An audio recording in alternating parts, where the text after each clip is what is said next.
New outbreak threatens Nigeria's efforts to eradicate polio. In 2012, Nigeria accounted for more than half of all polio cases worldwide. Within 3 years, and after a rigorous immunization campaign involving more than 200,000 volunteers, the country was removed from the list of polio endemic countries. Less than a year later, 2 new cases of polio have been reported. This is a setback for a country that aimed to achieve polio-free status by 2017. Professor Oluwatomori explains why Nigeria finds itself in this position. But after attaining non-polio endemic status in September 2015, commitment waned and complacency set in.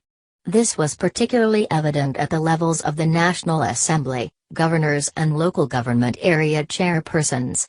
This complacency meant that polio eradication activities were no longer backed by adequate and timely counterpart funding at the state and local government area levels. This was despite a public and often vocal commitment to polio eradication from Nigeria's President Muhammadu Buhari. As a result, gaps remained in the quality of immunization and surveillance activities. These were especially prominent in the country's security-compromised areas.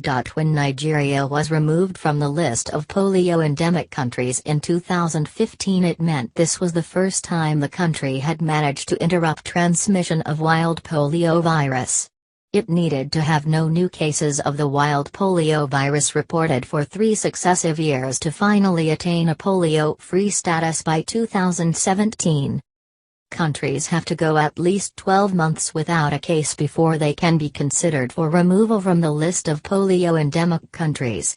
Polio-free status comes after 3 years without a case. Although Nigeria can no longer be considered a polio-endemic country, analysis shows that the 2016 isolate is closely linked to a 2011 isolate. This means we were unable to detect the transmission. The current outbreak has set Nigeria back by at least 2 years, provided that no wild polio virus is detected in the future.